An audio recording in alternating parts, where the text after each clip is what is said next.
Members, I'd like to call the meeting to order, please. And it is 5:07, and I apologize, we are late starting. Lorraine, would you like to start introductions, please? I would be happy to. Lorraine Morris, representing the Addison Central School District. Mark Karen, representing the Workforce Investment Board. Gibson Smith, the business manager. Linda Barrett, clerk. Dana Peterson, Superintendent. Suzanne Buck. Missy Beckwith, Workforce Investment Board. Allison Servant, Mount Abraham School District. Glenn Smith, Adult Education and Collective Education. Food farming, the community at large member from Mount Abraham. Kelly Mills, Sustainable Agriculture Instructor and Dean of Students. And our guests tonight are Wendy Pratt, math coach here in the center. Gretchen Bailey, bookkeeper.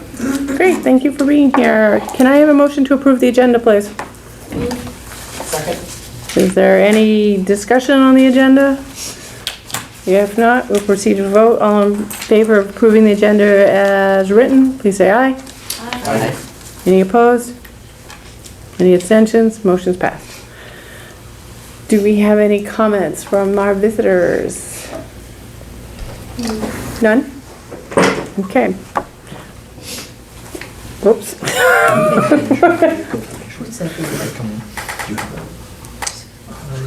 Downstairs.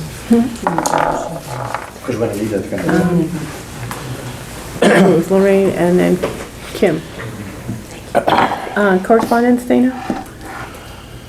Yes, that's why I was checking with Gibson, because I didn't have that one thing. We have 3 pieces of correspondence. We have a request for accessing FMLA, and we're processing that, and all of the paperwork is in, and the appropriate procedures are being followed to make sure that we have substance coverage. There is a vehicle donation. We'll be talking about that later in the agenda under the action, the discussion portion, and we'll have information about that. And then the other is the NEASC letter of accreditation, which we also received, saying that we are now accredited for the next 10 years, and giving us some guidelines, which I put in your board packet, so I think you all have a copy of that, and Suzanne got her own personal copy. So those are the 3 pieces of correspondence that I have for this month. Great, and I think that's excellent news that we have the accreditation letter. Kudos to all the teachers and staff and everyone that worked so hard on that process. We definitely thank you very much.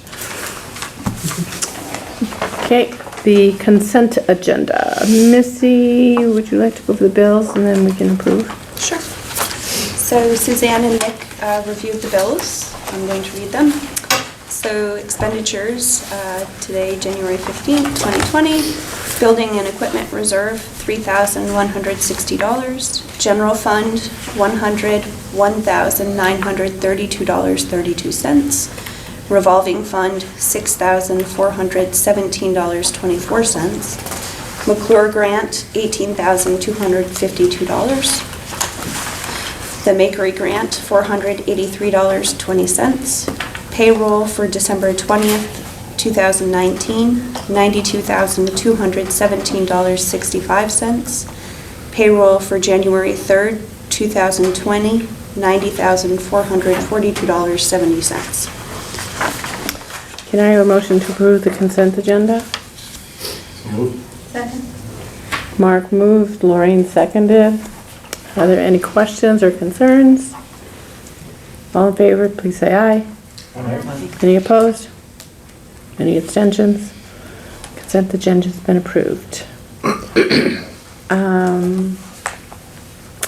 Well, our next thing is the Natural Resources Management Program presentation, but since they're not here, should we would continue suggest on and if then we- yeah. when they show up? We can have them go on. Yep. Okay. So, policy, is that okay with the board if we just, okay. Policy 2.3, financial condition and activity is a quarterly monitoring report. Yep.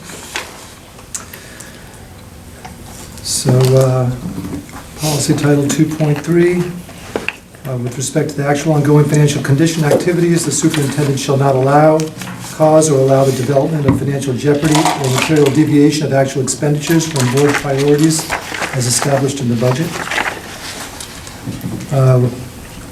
Without limiting the scope of the foregoing, the superintendent shall not, and item number 1, as of 12/31/2019, the Hannaford Career Center has expended $1,417,205.36, which represents 40.86% of the board-approved budget of $3,468,338. Okay, the second item is Hannaford will not incur debt in an amount greater than can be repaid by certain otherwise unencumbered revenues within 60 days. And at the end of 2019, we had a general fund balance of $719,881.84. We did have a balance on the line of credit that was paid of $850,000 that was paid in full December 18th, 2019. Long-term, with respect to long-term reserves, and item number 3. Let's see, long-term reserves has only been used for those expenses assigned to be paid from the BERF. As of December 31st, 2019, the balance in the BERF fund was $71,632.78. And these have been earmarked for projects as noted in the BERF report. Nothing with respect to items number 4 and number 5. Item number 6, with respect to tax payments, we have the tax payments we pay regularly in conjunction with our payrolls. So that is satisfied as we incur a payroll. Item number 7, making a single purchase or commitment of greater than $5,000 in the building, equipment, and reserve fund. Last quarter, we made one purchase over $5,000. A check for $8,639.59 was made to the Royal Group, which represented the second half of payment of a contract for purchase of a card entry and blue light security system. And Gibson, that was part of a grant, so that was all reimbursed, correct? And we have received the reimbursement, so it's been fully reimbursed at this point. And that is,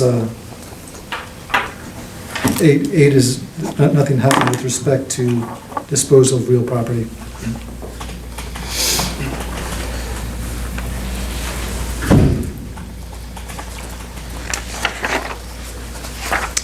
Thank you.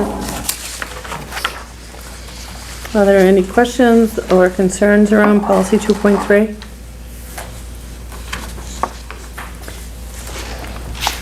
So can I have a motion to accept, please?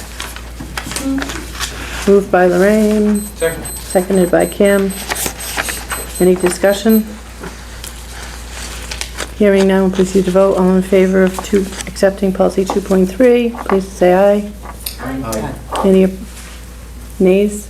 Any abstentions? Policy 2.3 has been adopted.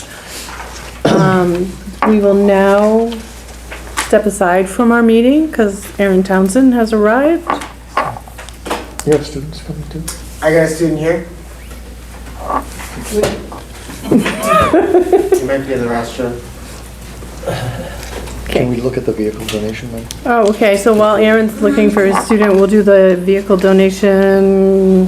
I have the figures on that. We have a vehicle donation. We followed our vehicle donation policy, and it needs to be something that would be worthwhile to the center, and it has to have value, either monetary or instructional value. And the automotive program said that it certainly has more value than what they will get as a receipt. Give them a, what's it, 10, is it 1099? No. What's the form that we give to the, for donations for $500? No, that's 1098. I don't have It's a 1098 form, I think. And so the vehicle is a 2008 Honda Accord. Okay, and I would ask that the board take action on accepting that donation based on the information from the Auto Tech Department. Can we have a motion to accept that vehicle donation as the Auto Tech program has stated? Someone, please? So moved. Kim moved, Lorraine seconded. It's been moved and seconded to accept the vehicle donation. Is there any discussion? Hearing none, we'll proceed to vote. All in favor of accepting the donation, please say aye. Aye. Any opposed? Any abstentions? We have accepted the vehicle donation. Thank you Thank very you. much. Okay, so that's back to you, Gibson. You can let them know. Okay. Aaron, let me get out of the way of the screen and Yeah, you don't want your back to the pretty pictures.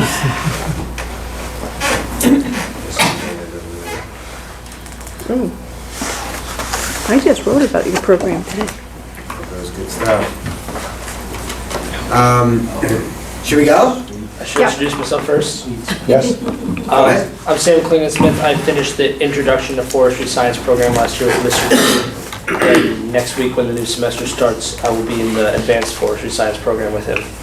And I've also been working on this maple meter project throughout, even while I wasn't enrolled in the class necessarily, so.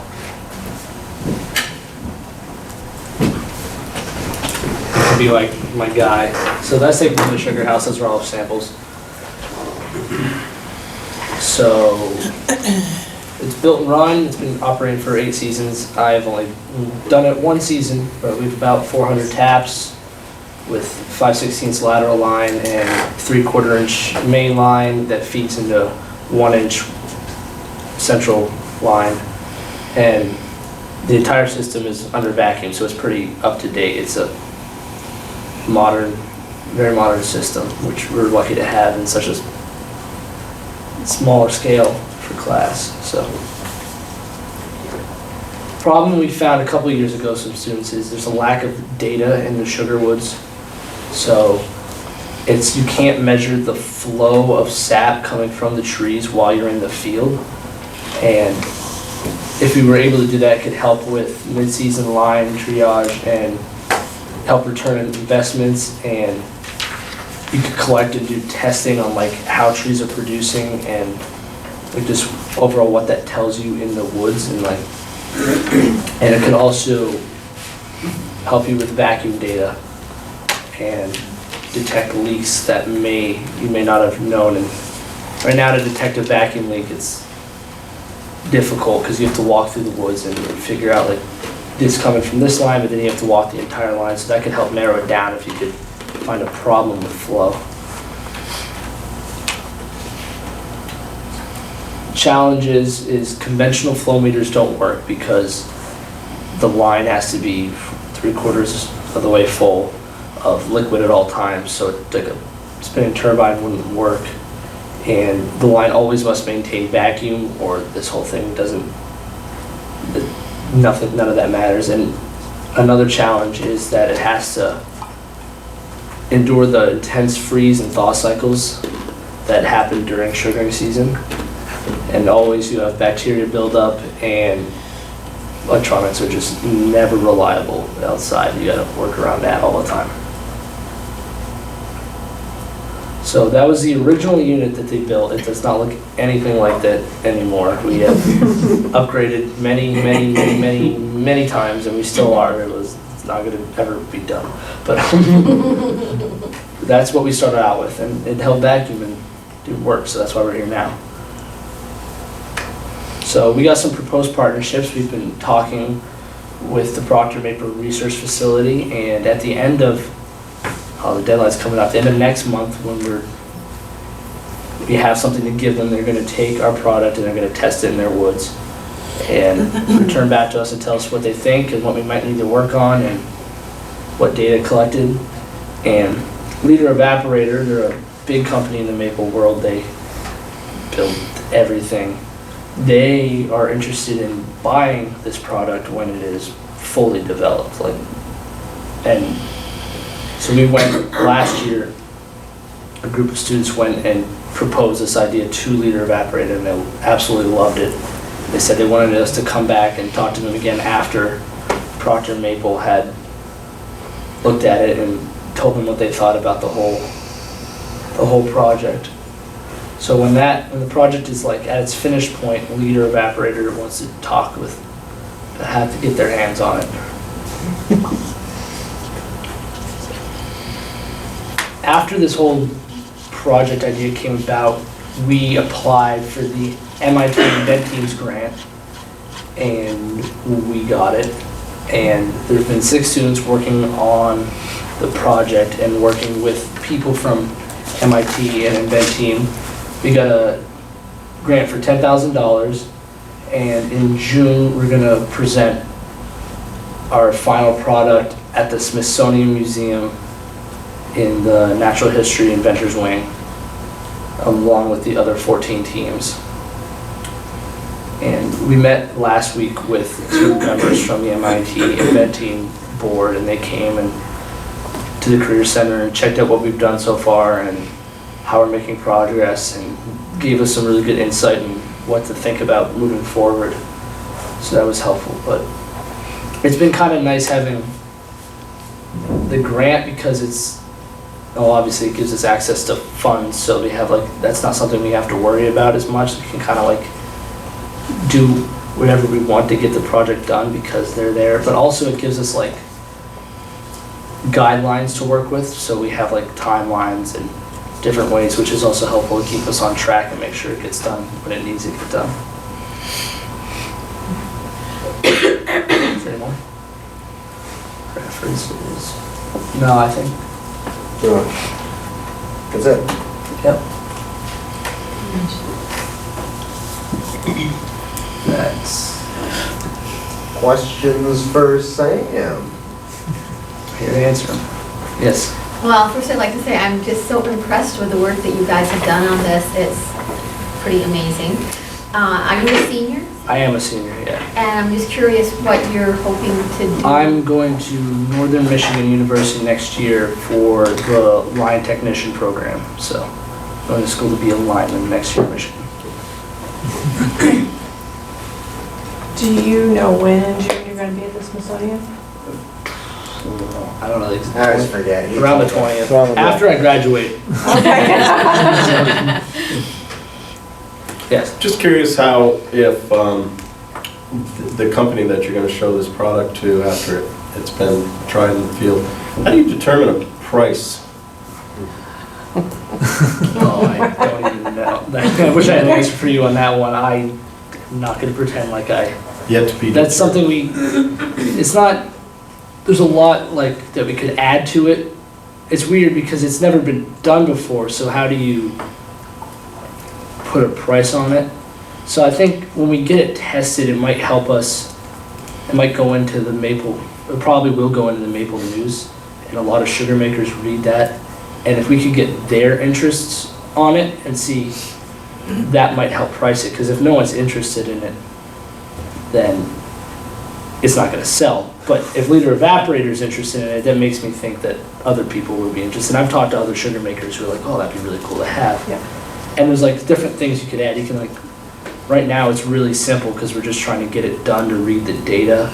But there's other things we could add to it to make it more elaborate, I guess, and easier to read, data out in the field, and so that would make it more expensive. So there's a lot of stuff that could change the price, but I don't know, that's something we really have to sit down and talk about. Maybe ask them what they're willing to pay for, and if they're just lowballing us, then absolutely no way. So you mentioned that part of the meter is to help with understanding vacuum and where there might be leaks. Yeah, the whole meter itself measures the flow of sap coming out of the tree, or coming off the line. So it's not at every tree, it's at the end of it'd be right there. Right. You would have right there, you would have one, and then you could be oh, this line isn't producing so much. So if it's late in the season, you could be okay, it's just slowing down. we could shut that line off for vacuum, not waste it, get more vacuum elsewhere where trees are producing. But if it's like a really good section of woods that should be producing a lot, and it's not, that might also tell you, oh, we have a vacuum leak, or there's something right here, and it narrows it down instead of like having just a little look out like everywhere and try to find it. So my second part of my question is what type of little gremlins out in the woods have been causing leaks in your lines? Squirrels, deer, bears, moose, Anybody use it for teething? yeah, all of them, squirrels, mice, deer, moose. Moose just walk right through it. You can really tell when a moose came through because nothing works, but You mean they don't step over the lines? no, they don't care. I actually asked another gentleman that does maple sugaring, and I said to him, I asked him that same question. I said, what happens when the deer go through, or he's like, well, some seem to go underneath it, and some just take everything down. Yeah, and then they bite it and they go with tape and wrap it up. It's really awesome. But yeah, no, that would help with that. But more like the thing that like originally sparked the idea was like late in the season, a certain area isn't producing. Like you say, mainline, I don't know, mainline E is just somewhere that like it doesn't get a lot of sun. Just like it's kind of done for the year. If you like, really want to squeeze and like get as much efficiency as possible, you could just not even worry about that anymore. That is like, if it's not going to produce, it's not going to get you sap, it's not going to get you syrup, and it's not going to get you money. So you can just not worry about that and focus on everything else that's working until you completely get it done. Any other questions? Oh, Is the patent still pending, or have you Yeah. heard on that? Still that pending? is still pending. We've been giving people NDAs, but it's still not officially done, so we have to, that's why we didn't put a picture. We took the Not your pictures picture. of the actual Yeah. thing out of, because he said this is being filmed, so if it wasn't being filmed, we would just hand one out. But we can't hand one out to the camera, so. It's only a provisional one. The full patent will need to be filed prior to June 20th of this year. So we put in the initial claim. That gives the team a year to develop the claims and specifications on the final device. So there'd be a second tier of this process that would need to be completed between April and June, probably. I'm gonna be honest, the students are not as versed in the legal part of it as maybe the teachers No? are. No, not quite, but I just know we're not supposed to talk about it and. Yeah. So when you talk to leader, evaporator, and you agree on a price, who gets the money? Does it come back to the Hannaford Career Center? That is currently being explored in terms Or of how it would be. would need to be negotiated If the somehow? patent goes through, there Yeah. are multiple ways that And that the could. first student who originally, Right.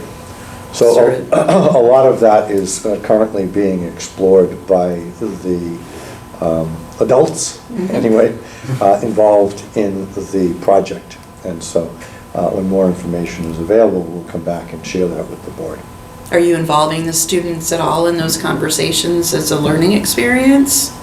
I Or think that- teaching experience? I can answer that. There's 3 advisors on this project, myself, Jake Burnham, and Caitlin Riviere. We have decided for now to not involve the kids. They have so much on their plate Yeah. complying with the grant and the invention process, which MIT actually, they don't have anything having to do with intellectual property in their process, because they want the kids to focus on it. But these are great questions, and we're gonna have more conversations about this for sure. And like I've asked a couple questions about it here and there, but we're just like, I don't. That's like that's like their whole world. I just got other stuff to think about right now. Exactly.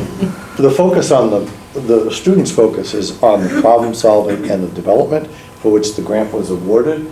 The other thing is actually not part of the grant process, but it's what needs to happen in terms of protecting intellectual property for all of the people involved. So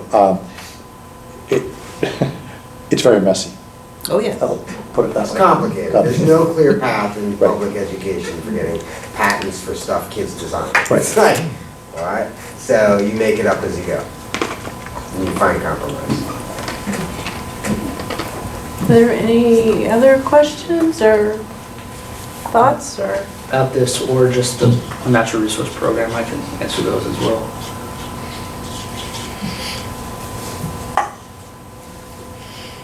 I think you've done an excellent job. Thank you very much.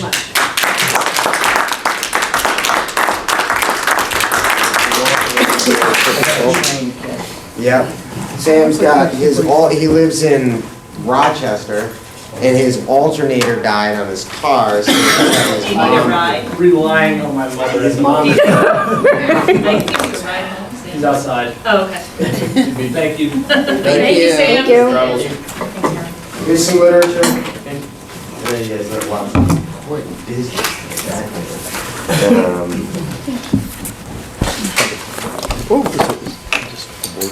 Yeah, I just made some.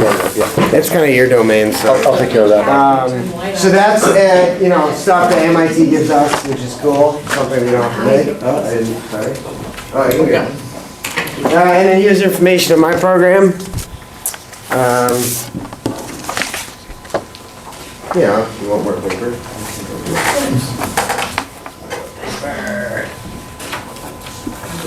Yeah.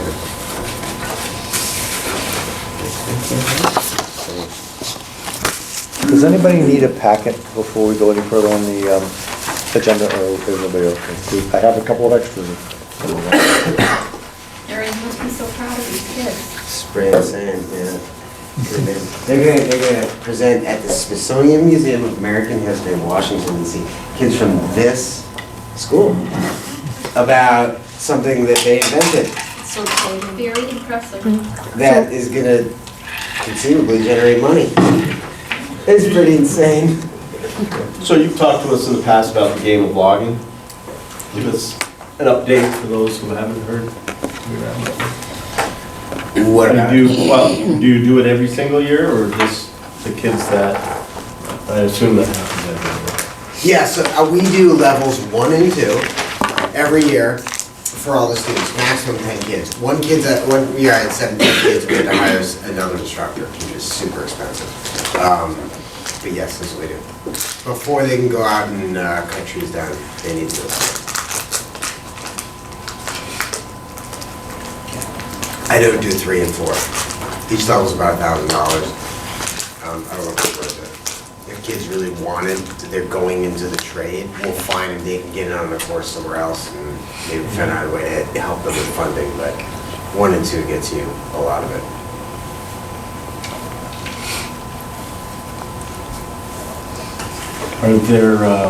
Are you finding you're not directly working with the IB program?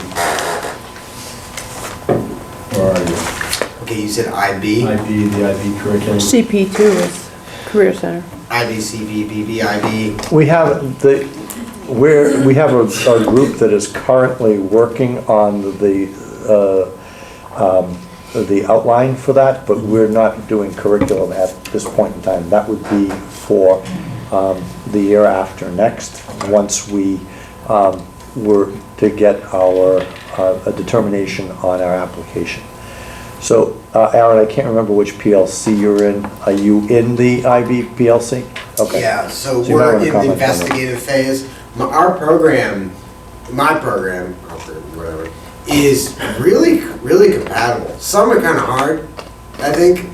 This one is like, we do many of these elements. A lot of it has to do with like presentation skills and real world skills and all that. We're pretty closely aligned already. So you gotta, add the ancillaries.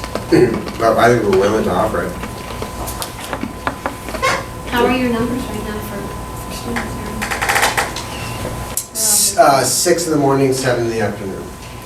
Is that about average what you have been having the last few years, or? No, that's low. Yeah. Last year, I think it was the lowest I've ever had. 10 is ideal. I think over 10 gets super challenging logistically.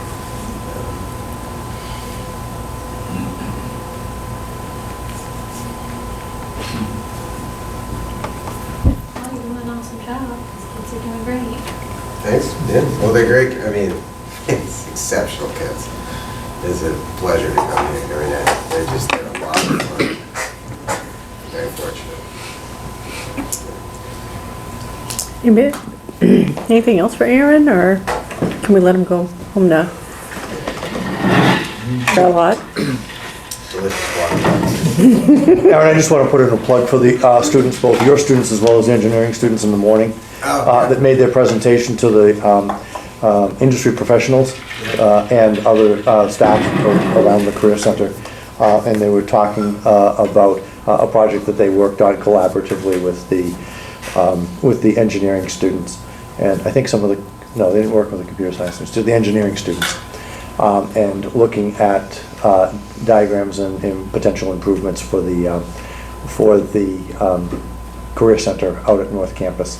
And they're going to be taking, as per your recommendation back in, I think it was October, taking that same type of presentation to the Facilities Committee in February.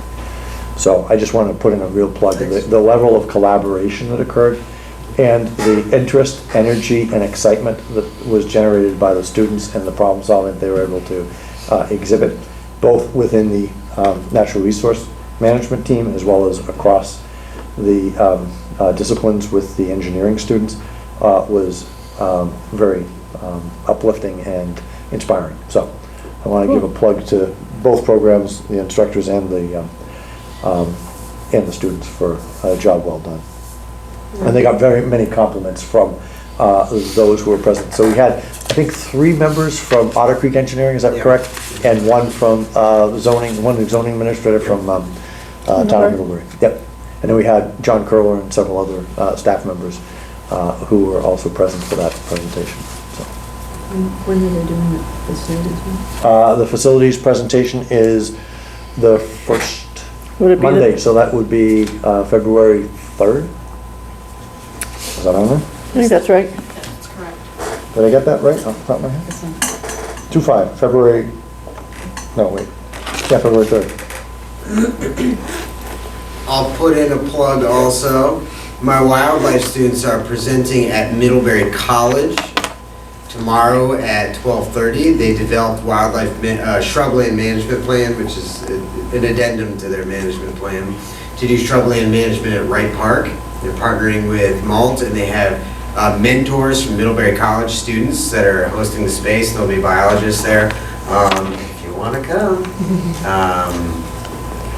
I attended last year and they did a fantastic job. Unfortunately, I've got a director's meeting tomorrow, so I'm in Randolph. But, last year I remember that present in that space, you know, pretty awesome. their ability to handle the questions from the experts that are in the audience is quite amazing. So, congratulations and good luck tomorrow. Where will they be?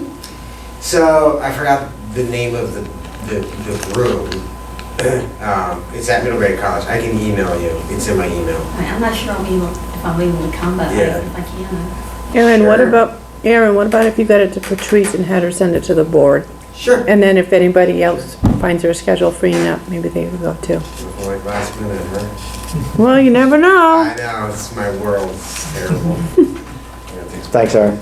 Thank you all. Thank you. Thank you. Thank you all also for being on the school board. I know that you all have lives and make the choice to come and do this, so thank you all very much for doing your duty. Thank you. Safe trip home tonight. Cheers.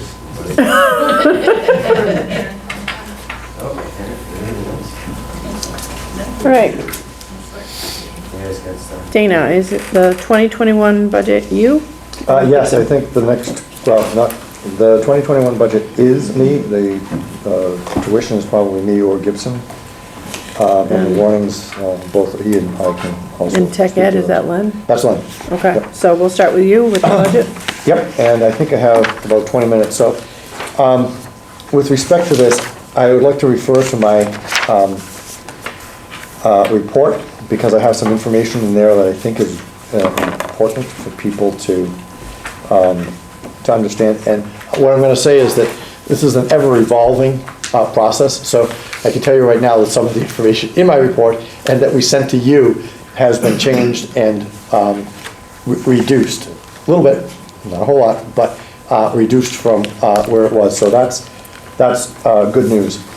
But in the development process, as of last Friday, we had a budget, and that's on page 2 of my report, of $3,875,946. And that was an 11.75% increase over this year's budget. And then I explained in the process that we had $250,000 in revenues, and that was a decrease of about $64,000 from this year's. And so that plays into the tuition rate that we'll be talking about later on. So we had a double whammy this year with expanding expenses and reduced revenues. That's just unfortunate. So our local educational, technical education spending was projected to be $3,624,000. And when you combine that with our 6th semester student full-time equivalent FTE of 123, that was an increase of almost 1 FTE. And I think I shared with the board in a previous fall report that we had 147 FTEs currently. This is an artifact of that trailing average where numbers were low, and we still have a hill to overcome because that decrease in the past is still with us. So that small increase is unfortunate, as I said. If we were able to divide, and I put this in there just for your edification, and I'm saying it just so that people on camera can hear what's in my report. If we were able to divide our local education spending by the actual number of FTEs, we would have an estimated tuition of $11,634 and a total tuition of $20,823. Both of those would be reductions over what our per pupil cost was last year. I put that in there because I'm trying to help you understand the implications of the 6th semester average and how it is an artificial representation of the students that we're serving. While I'm at it, and before I forget, we do have 100 more students that we're serving this year than we did last year, 100. So that's from all of our partner schools, I mean, combined. So that's significant, up over 400 students. I gave you a schedule on page 3 that shows how this year's proposed budget, the FY21 proposed budget compares with previous past budgets. And I wanted to call your attention to the 2013-14 school year, where the budget was $3,602,000, and the difference between that and this year is $273,000. The reason that that's in there for a comparison point is because that's the last time that there were 147 FTEs in the building. And I put that in your packet. It says 140.33 FTEs. The other thing that I gave you as information, just in terms of understanding how what the impact is for those who are in our community and wondering what the cost impact were if it weren't to go through an assessment to our partner schools. It's about 6 cents as an assessment on the tax burden for per $100 of assessed value. So, and then I gave board members just a calculation sheet that I used for parking purposes on that. So with that as the backdrop, I want to take you to the budget, and I gave you a detailed report, and I want to let you know that that $3,875,946, which is on the last page of your budget handout. I think it's page 11, but I don't think it's marked. It's, I don't think it's labeled. But it is the last page. And once again, it says $407,000.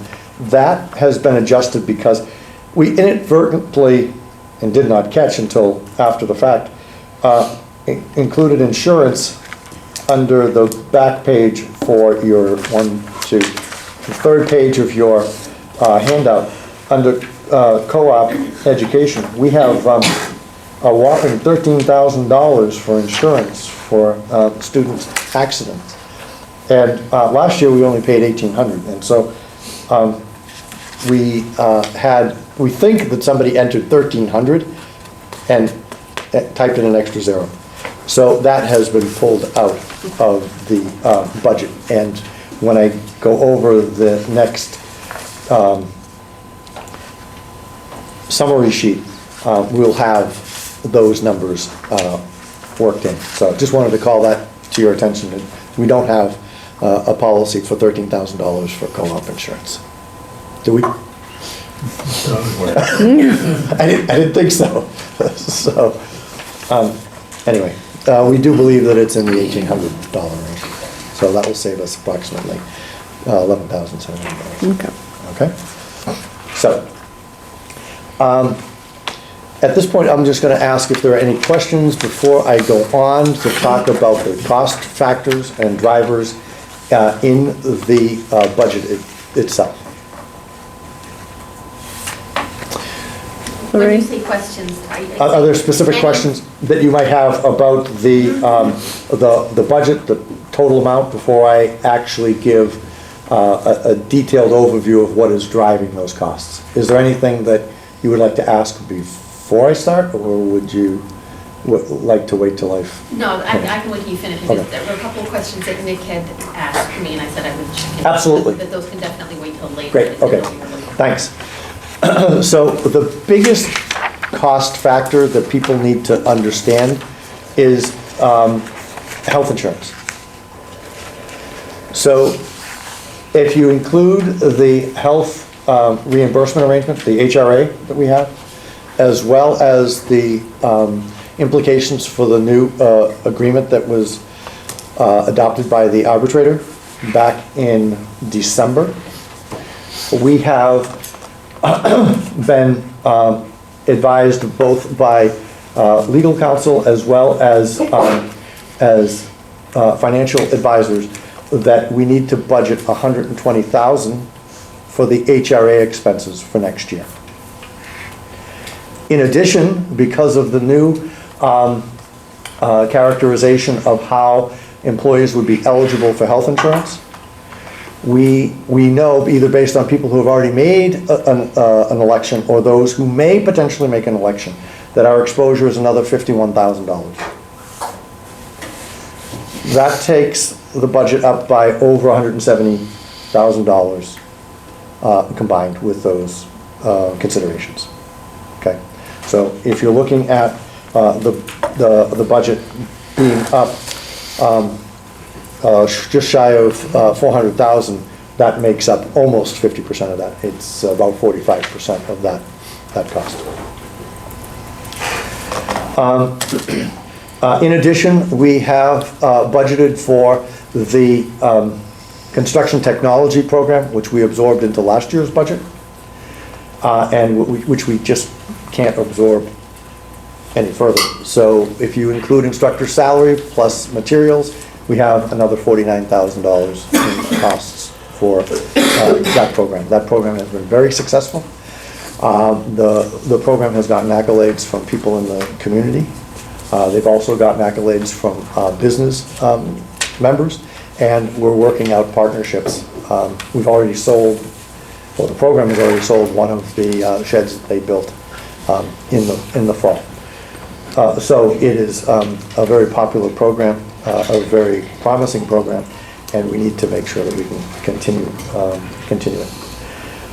In addition, we put in a $25,000 transfer to the BRF because we have had no reserve to be able to transfer to that. In the past couple of years, we've used funding from a surplus in two previous cycles on our audit to fund the health reserve account instead of the BRF. We know that there was a report that Gibson gave, telling you where our BRF balance is at about 71,000. That generally runs around 100,000. And so the Facilities Committee has suggested that we put in at least $25,000 to get that back up to where it should be to be able to handle needs within the building.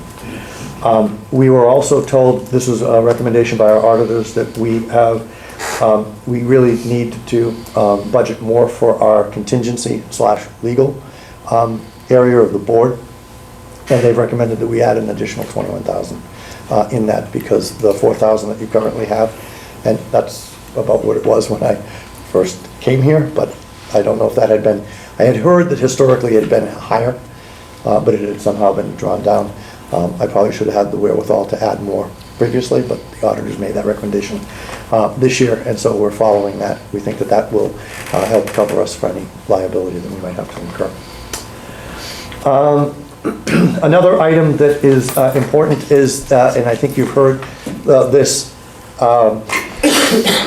at the last board meeting, that Kelly Mills has been doing both assistant director / dean of students responsibilities and part-time teaching. And next year, we're going to have to restore that position to full-time. And that carries a cost of approximately $37,000 with it to be able to do that. We have had an experiment where there was a shift in a staff member who had retired, and Kelly inquired about picking up those teaching responsibilities.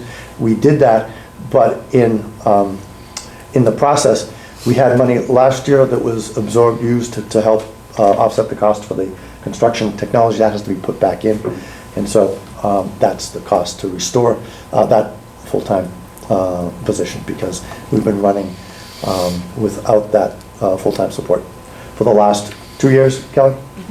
So, in addition, there are, I mentioned the correction of the 11,700, that was just an error, and then other things go into compensation for staff, and whether they're in the collective bargaining agreement or not.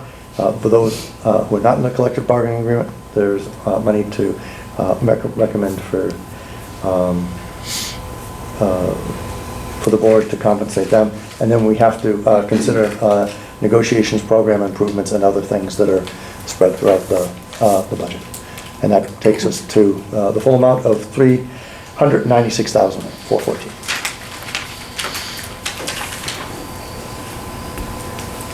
So, the part about Kelly is what Nick was asking me about. So I'm a little confused. The construction part we absorbed last year, this year we're putting into the budget, correct? Correct. So his salary is where? It's embedded within the spreadsheet that we have for salaries. Okay. So it goes budget into- salaries, teachers. Correct.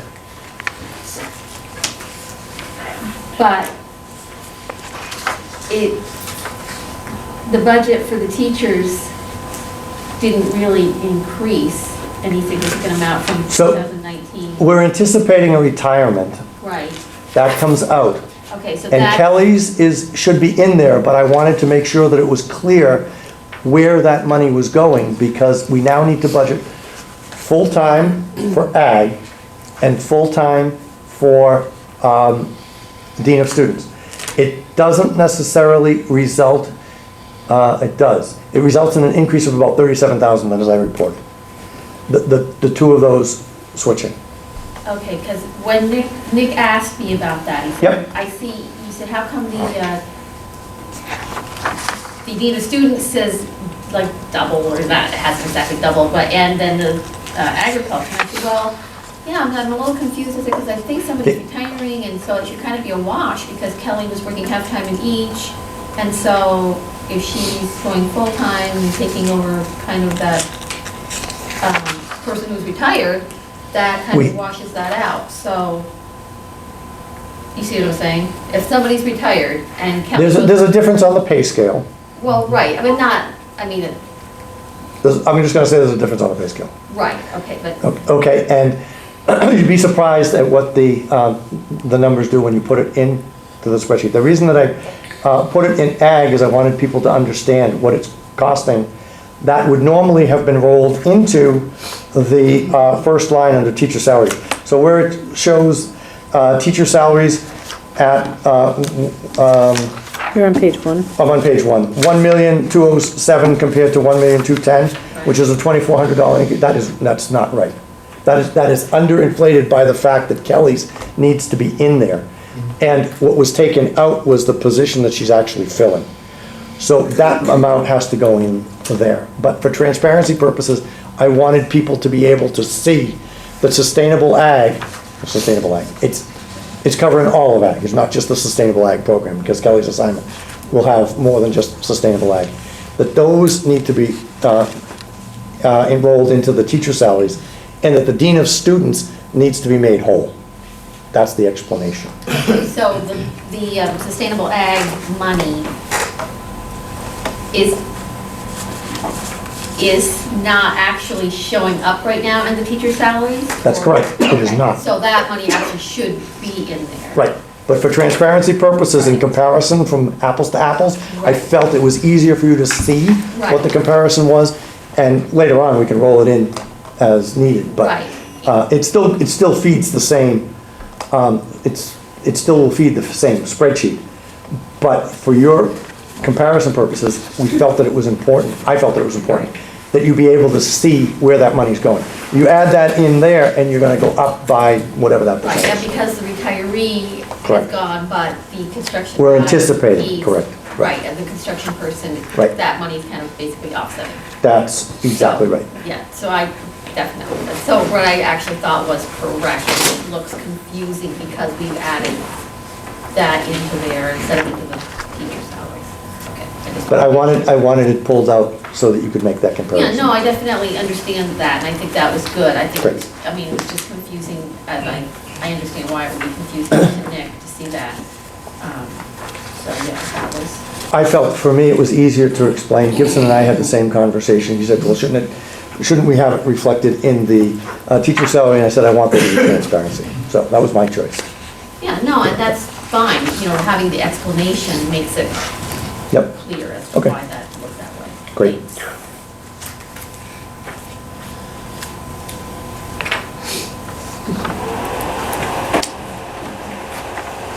Just out of curiosity, Yes. the dues and fees Yep. under, Which page? well, it's on, well, it's like, it's under architecture engineering, but I mean, it's under all, pretty much all of them, but some of them are just like a couple $100, and like Yes. architecture engineering is $6,000 for dues and fees? That's because of the new program that we started implementing this year. And that is Project Lead the Way. And so in order for us to be able to use that curriculum, we have to be registered. There are many other career centers around the state that are using the same program. And that is the cost that we have. One is for training, and one is for, and part of it is for the annual fee to be a registered member of the curriculum. Oh, okay. So it's a little higher than it will be ongoing because there's training associated with that. So you have a registration which you renew each year, but if you have to go to a training for a new module, then it costs additional money. And we know that up front. Jake did it last year. We had some grant money, I think, that we used to apply for offsetting that cost. And it came after we had set this year's budget. So that's why it's in there, once again, for transparency purposes. Oh, that's fine, I was looking, just Yep. reading that line, and it's like It all sounds, over the place. it looks very out of character for the rest of the dues and fees lines. Most of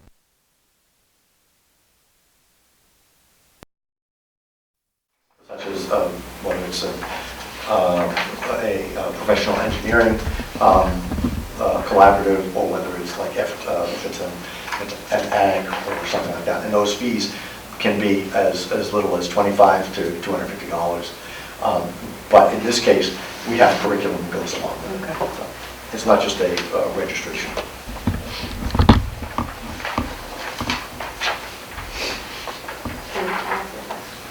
Yes? It's actually not for you, Dana, as much, I have a question for Allison. I'm wondering whether the Bristol District's board has met since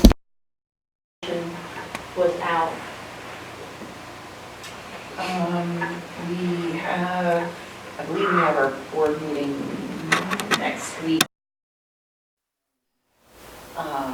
December was truncated, and I don't think I made December's meeting. So I don't know that they've talked about this. Have you not had a January meeting yet? No, correct. I only asked, and of course we have nobody from Virginia's here, because Suzanne and I, at our meeting, our ACSC meetings this week, heard some rather strong conversation regarding our budget and the increases and the tuition amounts, and our board was not happy with those numbers. And so I just wondered how other districts' boards, if they had seen them, reacted to that. I have to say, Dana, that I was actually, I don't know if pleased is the right word, but to see that the increases over the years as you gave us this thing, I mean, it was 11.75 the year before, 11.30. So I mean, those numbers are high, but it's not like we had an unusually You didn't do a big jump from out 2% whack. to an 11. And also the FTE, knowing that fixed semester average thing is just such an unfortunate way to have to do that. And It's hurting us particularly this year because we have so many more students, and it only marginally increased the FTE, as you saw, by 0.83 or something like that. And it's what we're in times when numbers are declining. It helps provide a buffer, but if you hit a low spot, you carry that for 3 years, and that has affected last year's budget and the one before, simply because even though the budgets actually saw a decrease in a couple of those, one particularly, it didn't make any dent in the per pupil cost. So that's unfortunate. But that's why I gave you the information in the board packet about what it would be if we were using 147 as a per pupil cost. And I think it's important to get those numbers out to the public, because, I mean, that is a lot of money. $25,593 for our total tuition, even though the local assessment is 16, which our board didn't actually get that number. We only heard that the tuition was $25,593, and our board was like, what? So can I offer a clarification? Yes, please, because And you know what, Gibson, do you have the tuition worksheet? We're not going to talk. I can't really address this without having a visual in front of you. So I gave you a tuition worksheet in your packet. This is corrected because it's actually going to drop, but I'd rather you have in front of you what the actual tuition worksheet is, because that's item for action later in our agenda. But I'd rather make reference to those figures which are actual now, rather than the ones that were preliminary when we sent that in. So could I just address Sure. Lorraine's comment about the reaction you had from your board? The increases are beyond our control. Almost half of the increase is health insurance. Correct. So there isn't anything we can do about that. And then other major drivers, which Dana has explained, include things that were recommended by the auditor to provide protection for us in case something were to happen within those categories. And then shifting, we've added a program and all of that. So it's unfortunate that you faced consternation when they don't. It's odd, but without having the full information about the drivers that Dana just told us about.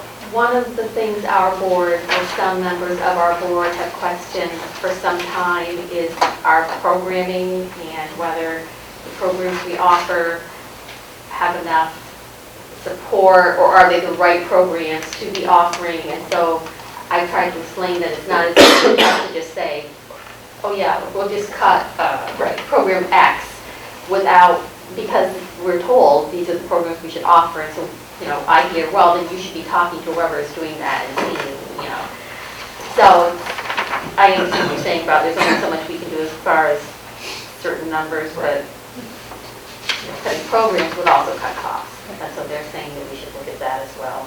Mark, you had a... Yeah, I mean, we heard Aaron mention tonight that the ideal class size is 10 in his program, and if he gets too high, he has to hire an assistant. That's true across the board in most of the programs, some more than others. And so we run a very different secondary program than high schools do. Right. And they're going to cost more.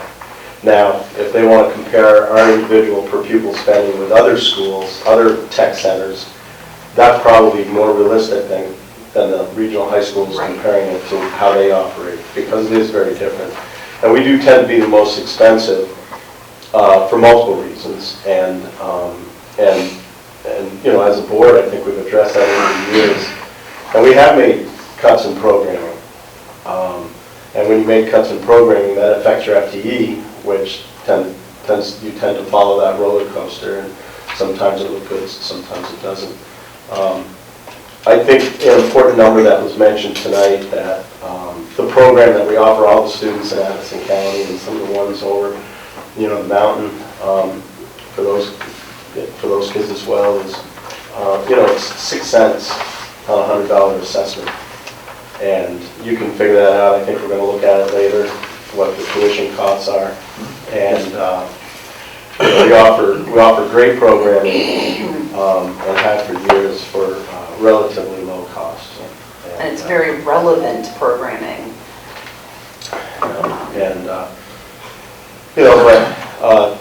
Having been a high school board member as well, I feel your pain, you guys. It's something that ebbs and flows, and I know certainly over the recent 3 to 5 years, per pupil spending has garnered a lot of attention, because some of the penalty phases that enter into individual school districts, that's the number that school boards started to look at. And so I can understand that, but those folks have to understand the bigger picture of what tech is all about. That was what part of the conversation was, because unfortunately, they put your 2 members from the ACSD on the spot to explain and to support our budget, and I was totally unaware that they were going to ask that. So I had nothing, absolutely nothing with me, and my computer was not behaving, so I couldn't even access documents. But we explained the 6 semester average. We explained that we lost a large group, and because of that, it still doesn't quite make up.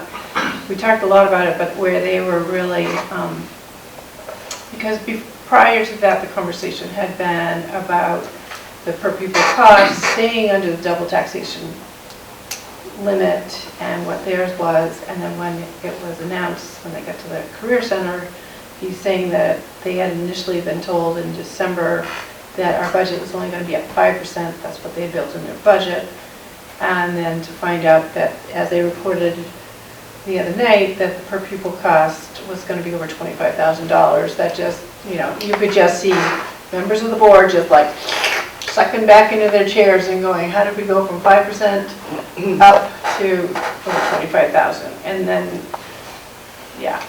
So when I got wind that there was that the first communication was relatively recently, I did apologize for that. It was something that was not intentional, and said that we would work to correct that in the future, so that it was not anybody's intent not to provide that information. And we had some of that information after the last board meeting here, when I had mentioned that we were up about $400,000. So that amount was available, and we're still trying to figure out how we miscommunicated that.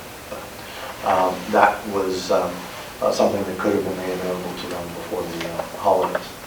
I think the biggest part of the picture, and what really needs to be out there to the general public, is not only the quality of the education, the fact that career tech ed is more expensive and regular education is, but also the fact that the $25,000 number is not what goes into other school budgets. So that, and we'll discuss that a little later on, but that has to be a really clear message to people. Well, I think that's a good segue into letting me do that Okay. right now, and then we'll take up the two issues. So, yes? Dan, you scheduled your meetings with the prospective No, not charity yet. boards yet? They usually happen in January or February. Right, and I think once that happens, you're very supportive of us to attend that Absolutely. with you, and, you know, if you can get that information out, that'd be really helpful. I'll let you know exactly when they're scheduled. Usually we meet, Yeah. the superintendents of Addison County have usually met at least once, if not twice before now, and we have not had a single meeting this year. So that's, I'm not making any excuses, but the things, a lot of people have been focused on how they're containing their own costs, and I understand that. And I fully appreciate the perspective both from administrators as well as superintendents in our partner districts. We want to have a positive relationship with them, and we don't want it to be contentious. And there was a mistake made in terms of not communicating the full projected tuition cost. And how we did that is something we're still trying to figure out. But I did apologize in an email, and I sent them some of the preliminary information that I shared with you so that they would have an understanding of some of those cost drivers. And I did let my colleagues know that, and we've been having this conversation back into December, about what the healthcare driving costs were going to be. Now, that's different than actually seeing a number. So taking responsibility for that, and we'll correct that moving forward. So we have a similar conversation with our superintendent on our board about how we present the information, because last year's budget was not well received at all. So we've been working, the Mount A budget. So we've been working on figuring out a way to communicate the drivers and how the numbers are actually implemented, and just a quick cheat sheet. All right, so it's gone up by this much. It's this much in this category and why. It's this much in this category and why. It's not 100 budget lines, it's those big lines. It's what I just basically right, exactly. And just one sheet before anybody starts asking questions, probably would be a good idea for us as board members to have that. And if you get lambasted at your board meeting, just say, we don't have that information, we're working on it, just like your board is working on it too. And the numbers are fluid. I don't understand why boards don't get this. They change all the time.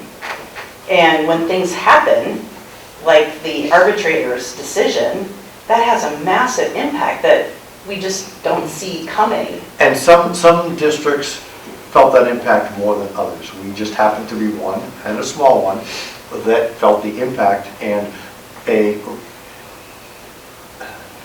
I'll say a relatively small increase compared to some of our other school budgets has a big impact on a small institution that has a relatively small overall budget. So it looks really big. And then the impact in terms of budgeting can add up. I understand that. I want people to know that we are sensitive.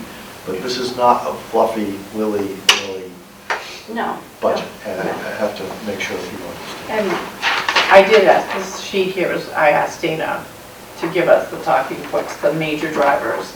So, I mean, if you want the next step and you want the little description next to it, we can do that and send that out, and then everyone has the exact wording, but that would probably be sort of the thing you want to keep in your purse or in your back pocket. So if I can just address the question also that was raised with respect to the $25,000. You have in front of you our estimated tuition worksheet. So I'm just going to do a little tutorial and save our time and get down to that point in the budget. But up at the top at step 1, you have the exact amount that we talked about with respect to the budget. $3,864,751.49. Not sure why I didn't round recently. Anyway, and then we have the various sources of revenue, and I gave you that number as well, 251,165. That's step 2. And then the local technical education spending, I reported on that, but that needs to be corrected because it's dropped a little bit from what I put in the board report on step 3.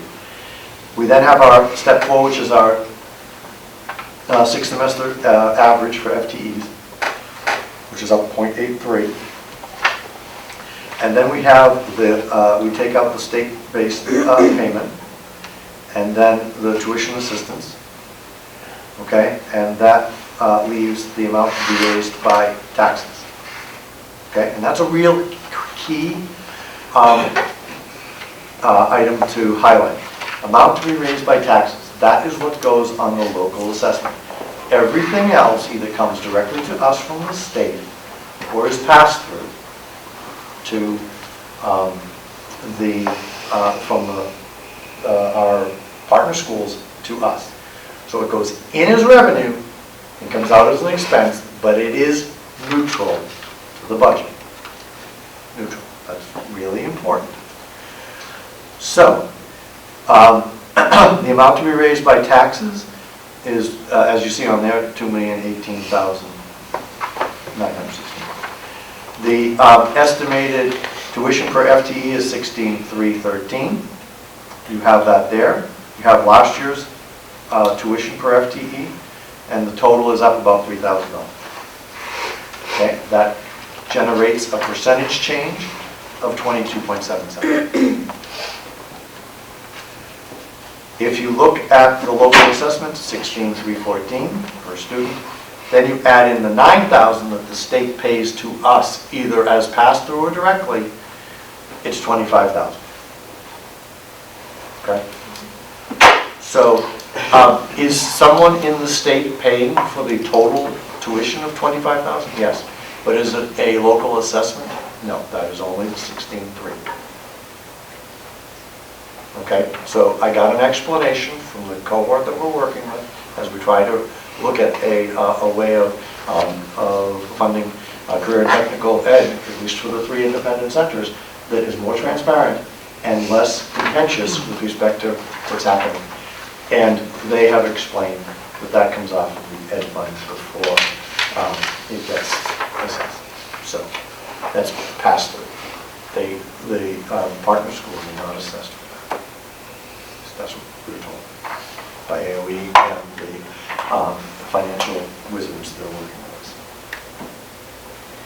Is there a way that you could create this exact type of sheet for 1920 and 1820? We have them. You have them? That would be good to have so that we could compare how much of a change per FTE tuition in the 16,000, how that's changed over each year. Yeah, Have you seen increases like that? That 23%? That 23%, is that, or is this year kind of an anomaly? It's very much an anomaly because we had actually dropped the budget from we had 17, 18, 19, the budget actually dropped. The 19-20 budget, we were basically flat, it was $187 difference. But even though we dropped the budget from year to year, the increase was probably $1,000. It's not been $3,000.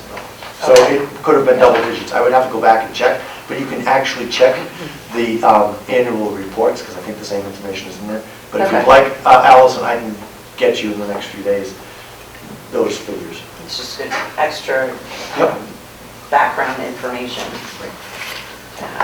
But it was increasing because our FTEs were dropping even though we had more students than at the Because of the 6th semester average.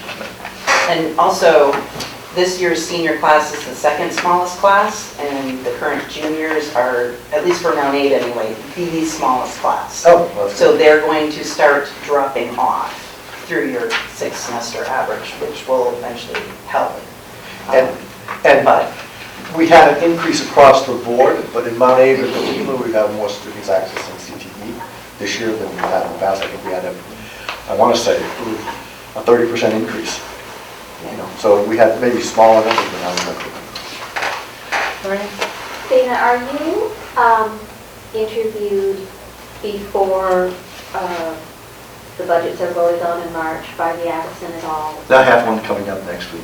Okay, because I mean, I think it's really important because, Actually, it may be Friday afternoon. of course, It was in- NCTV is Yeah. at our meetings, and what the people in our 3 districts heard the other night was a 23% increase. Yep. The $25,000 number, and I think it's important because our board was upset. They were like, do they have any, they don't have any problems, but they go over the, you know, cap for students that we're taxing. We don't, that doesn't apply to us. That's correct. And so people were like, well, so they can just make any number they want, and then we get the, there's no recourse, and somebody said, well, the recourse is they have their own budget in March, and that budget can be voted down, and people don't, you know. So I mean, I There's some just think- misinformation about that, and hopefully we can do some education around it. Yeah, I just think it's really But important. for purposes of transparency, the actual increase, budget to budget, is 11.43%. Right, which I mean, it's not a small number. It's but not a still small it's- one. Yeah, I just think it's really important, you know, that we focus on, But I did some calculations, and if we pulled out the healthcare, it would be somewhere around 4%. exactly. right, so yeah, 4.5%. it's really important to focus on the Yes. drivers of this and the difference in education, secondary ed as opposed to technical ed. And You have to believe that I don't like to see red when the numbers start ballooning. Sure, of That's- course. You charge me to be fiscally responsible, so I have to take that as a mandate to look at all factors and then present to you what is something reasonable. And knowing, as I shared with the Budget and Policy Committee a week ago, it doesn't make me feel good if the numbers can't be managed to come down. And when you have 170,000, as I shared with you tonight, that's a number I can't manage very easily, you know, so. And I can't manage the FTEs that are still trying to recover. So we've completely blown our agenda time-wise, but that's okay. It was a great conversation. I'm glad we had it. Do we have any more questions, concerns, thoughts before I ask for a motion to approve the budget?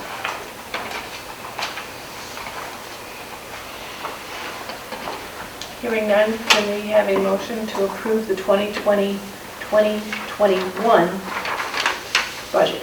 So, Right, So- with Mark and Allison, you can argue over who said what, they both said it together. The motion has been made and seconded to approve the 2020-2021 budget. Is there any further discussion? Hearing none, we'll proceed to vote. All in favor of approving the budget, please say aye. Aye. Any opposed? Any abstentions? Motion's passed. Mark, I almost asked you if you were abstaining because you scratched your head. That's right. No exception. All right. Glenn, after all of that, you're on. I think your budget is a little easier than I'll It's really short. try and be brief.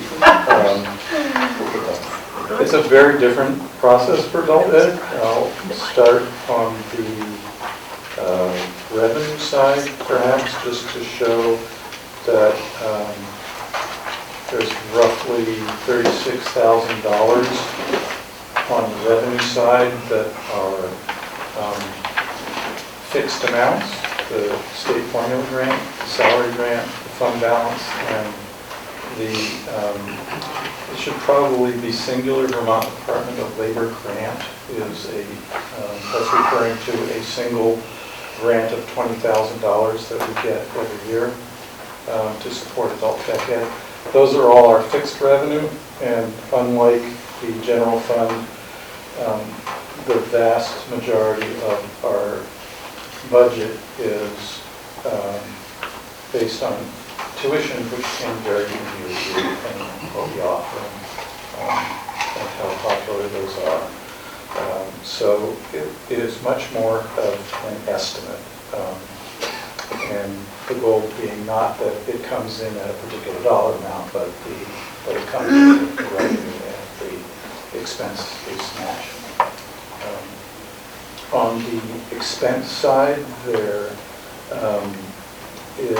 this budget shows a 3% increase in director support staff lines, basically level funding of the adult ed teacher lines, and about a 15 to 18% increase on the health insurance and dental insurance lines, so not probably too dissimilar from the general budget.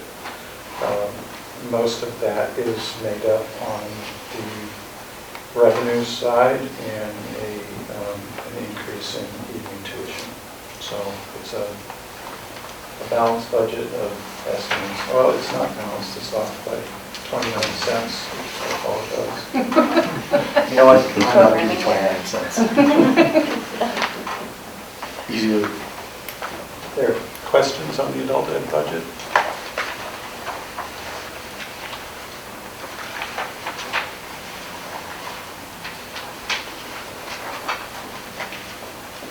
Anybody have any questions, thoughts, concerns?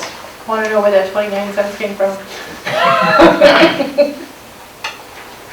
Formatting. It's a rounding. It's a rounding problem. So I'll happily make a donation of 29 cents to balance your budget. Can I have a motion to approve the 2020-2021 adult tech ed budget as printed? So Seconded. Moved by Mark and seconded by Sean. Is there any further discussion? Hearing none, we'll proceed to vote. All those in favor of approving the 2020-2021 adult tech ed budget, please say aye. Aye. All opposed? Any abstentions? Motion's passed. All right. Approve announced tuition rate. So the same sheet that I was just referencing is one that you should look at again. I think I've given you an explanation of how we arrive at the tuition per FTE and how it calculates the percentage increase based on $2,000 over the FTEs, and that the total technical center tuition to be charged is $25,503. That includes whatever the tuition directly paid from the state.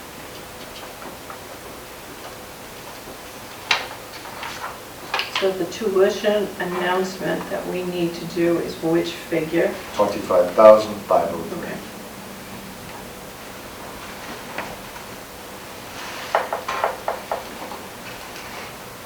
Mark? Okay, so I know I'm kind of jumping forward a little bit under Article 7 it has a different number than that. Just so that I put a placeholder in at some point. No, oh, you have to have the new warning. Yeah. And that hasn't been handed out yet. Okay. So that's why we're taking it one step at a time. Yep. We have to walk you through the packet because the packet changed when we found the one overage that went out inadvertently for $13,000. We're not charging $13,000 for, we're not charged $13,000 for insurance. So, anyway, so the announced tuition would be $25,503.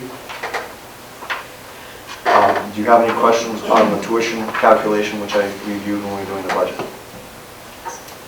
Not going to change again, right? Not unless you tell me. You would have to tell me to change the number that's up the top in step one. If you do that, and you just adopted the budget, then Just thought I'd ask. would just be in the twilight zone. I can't change any of the other figures that are on there. Before they get changed, I would make a motion to approve that announced tuition of $25,503. Lorraine made a motion to approve the tuition of $25,503. Is there a second? Second. Second by Mark. It's been moved and seconded to approve the announced tuition rate, which is a total all-in of $25,503. Is there any more discussion? Hearing none, we'll proceed to vote. All in favor, please say aye. Aye. Any opposed? Anybody want to abstain? Hearing none, motion's passed. All right. You're going to introduce what kind is to hand out the warning, Updated warrant. the updated warnings. And, yeah, I know that you may have already read these, but if you just take a minute to review them again. The updated ones in the packet I have right now, so it's got 25,503 on it. I think you pick up the... No, 593 is the old. No, 593 is the old one. It's 503. So 503, the updated rate. Yep, there you go.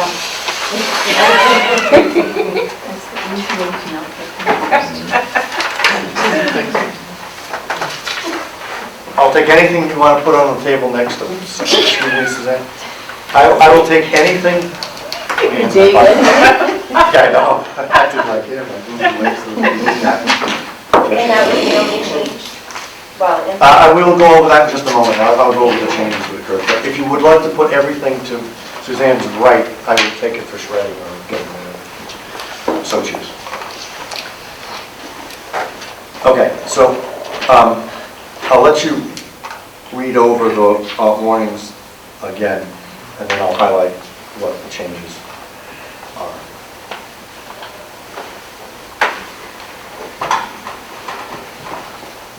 So one thing that I ask as you're reading it, please note that the meeting is scheduled for February 12th.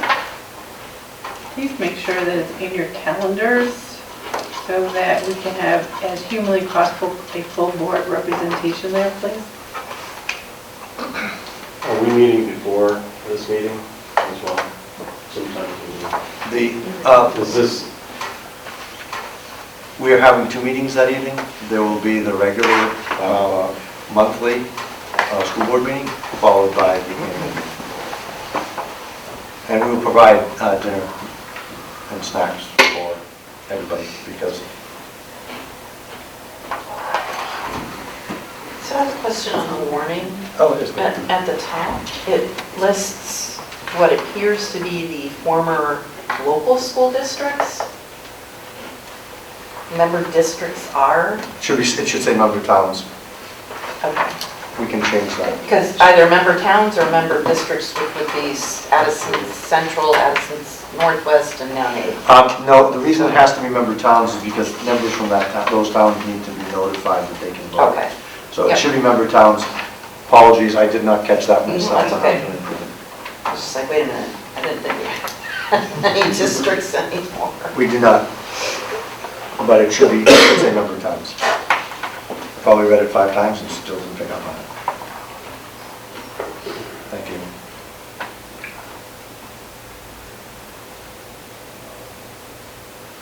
So should that change all of the districts in the warning? To see if the voters of said district, should it be said town? Yes. Ted said towns. Legal voters of regional. No.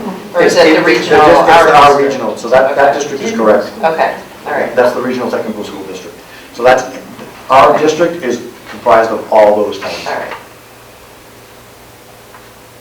Or our district comprises all those towns.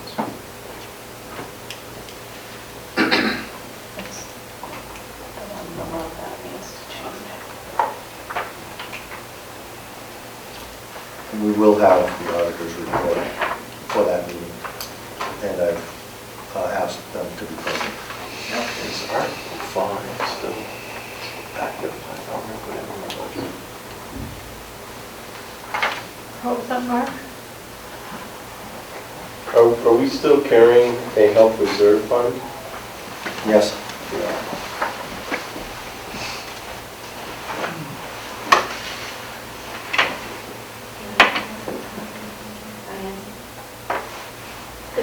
one point, didn't we say that the money that we had like it was a separate thing and we were gonna? Right, we expect it to be used up by the end of this year. Okay. That's why we have that in a line item, and that will be transferred to the health reserve to cover those expenses. Okay. So the health reserve stays there, and the money should be transferred to cover that. But I think that's in the budget as such.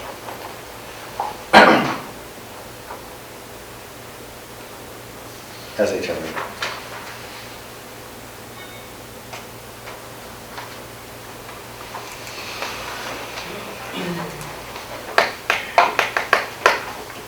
So we don't have any transfers on those two articles to the BRF or to the health reserve account, or the health reserve account. But we are asking for the voters, we have to do that annually, I believe, to expend money from those two. So we're not putting any money in the birth account? Nope, it's a transfer. Just a transfer. And the same thing is true for the HRA expenses.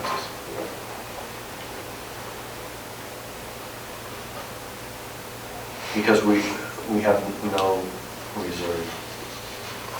Well, about $7,000. We'll see it in the audit, but that's the extent of our carryover. From this budget year, but for next budget year, we're budgeting money for those. Right. That have to be stated in here. Or because it's in the budget. It's in the budget, that's what it's on. That's part of the warning of $3,064,000. It doesn't have to be stated as a separate article because it's not an unrestricted reserve.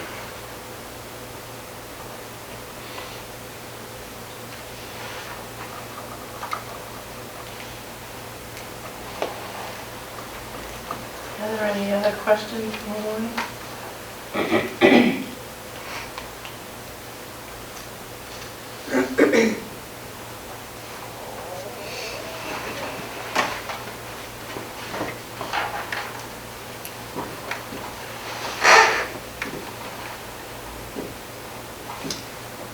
Can I have a motion to approve the warning with the one change that at the top it says member towns are, so that changes districts to towns.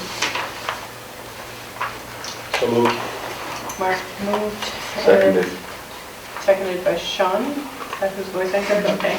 That we approve the warnings with the one word change from districts to town for the annual meeting of February 12th and March 3rd.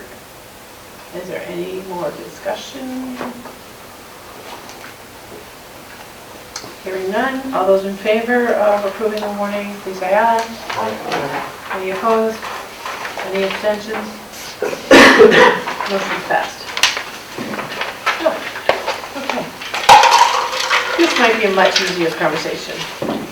So we have on here discussion for WIB replacement members. WIB is the Workforce Investment Board, and they are responsible for some of our board members. And so normally they will recommend someone from the workforce, and they'll submit that name to us for a vote for acceptance. And we have been struggling to fill one of our empty positions. So they were wondering if they could advertise a board position. And so they were thinking about maybe putting it on the United Way website, or maybe on the Addison County what's it called, ACEDC or ACWA? Yeah, the Addison County Economic Yeah, that Development. So maybe they could put it out in their newsletter or something, and I told them, I said, before we go to those extremes, I really feel that the board needs to weigh in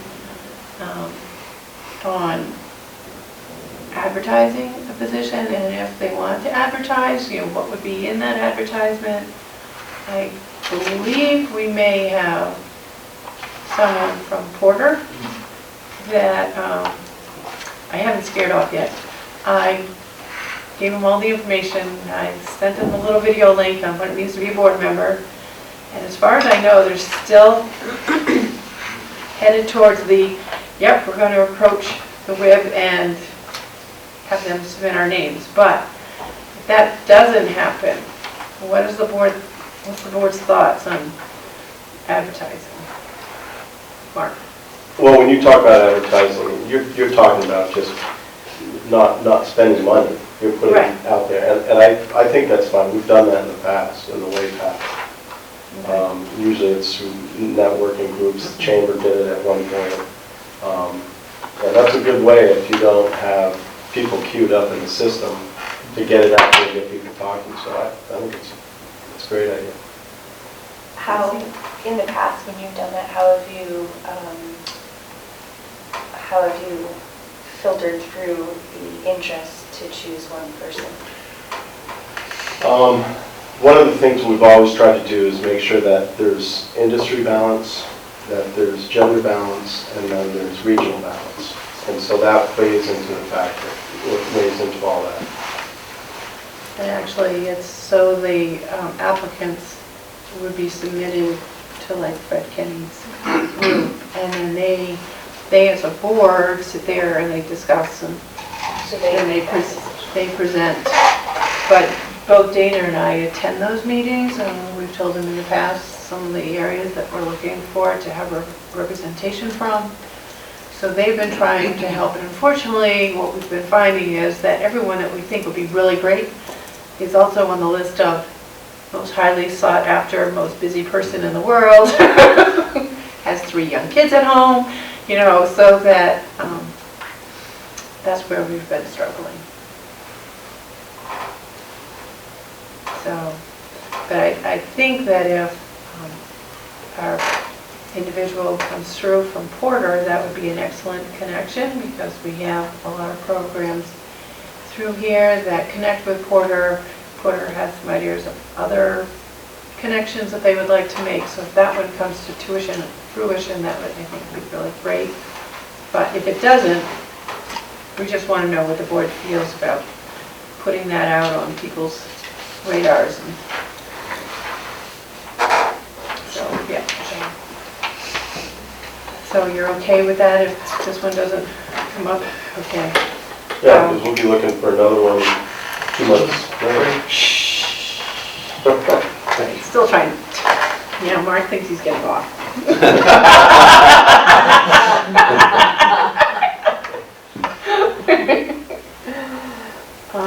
So with that being said, are there other members of this board that may be up for re-election or reappointment from whether it be their school board or a member at large from a school board? Allison, you would be? Everybody's yearly. The appointees from the, No, I'm not here. ACSD does 3 At years. large is Kim, and that's an annual. Is that No. annual or 2 years? that's 3 years. 3 years, okay. My And understanding mine was was that, 3. my But it's up. understanding was that if you are a school board member, that has to be annually done by your board. Right, but Oh, okay. yes, you are correct. At least So that's what all we of have. us are basically up for. Right. Kind of survey. The at-large members and the WIB members serve, I believe, 3-year terms unless it's specified otherwise. At the beginning, it might have been different, but they are on 3-year cycles, and not everybody's term expires at the same time. That's so that we have continuation on.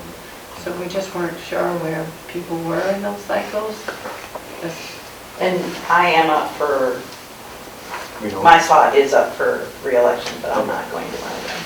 Oh, I'm just not able to do it, so. but that would be an appointment from the MUSD Right, board. yeah, so being on the board, I won't be there to appoint, so I'll have to get somebody else. You're going off your board. Going off the board. I see, okay. Well, we thank you for your service, Yes. and we will still at least get to see you at least once more before, when we can embarrass you in front of everyone and applaud you or something. Bring a cake or... Yeah, that is not necessary. Or you could bring cake and just not say why. Well, that wouldn't be any fun. There's a list of those in the summer. Yes, in the annual report, and we update that each year, and Patrice is currently working on that issue. If you have any questions, call Patrice and she'll let you know. All right. Informational agenda, reports to board. Were there any questions that anybody had on any of the policies that were, not policies, but any of the reports that were submitted? I have a correction. Oh, I thought you were No. So I'm going to hand out a facilities committee report from December 20th. I inadvertently put the wrong person as making the motion, who was not Oh, present. okay. So that was That would be my, kind of hard to make a I did a motion. copy and paste and should not have. So Okay. I'm handing out a replacement for your Facilities. facilities report. So is there, No questions, carry on. I saw that. okay, moving on. Moving along. All right, Basketball team 7, carry on. so policy 4.1 governing style. Allison, this is your. You have a last rock. I think the meeting went No, really well. We yes, had correct. some really good discussion, especially around the budget and ways to present various pieces, the various drivers, as to why the budget is increasing for the next year. The presentation, as always, from the student was excellent. And it's great to hear all of the things that they're doing and the conference coming up. And I think we're off time-wise. So yeah, we are. Just, but not by 2 minutes. Well, No. 7 minutes. So it's not bad, given the conversation we had around the budget. So all in all, good. Yeah. Thank you. Thank you for your words and for everyone's participation. Can we have a motion to go into executive session for negotiations and personnel, please? Moved and seconded by Lorraine and Mark to move into executive session for negotiations and personnel. This is our red flag.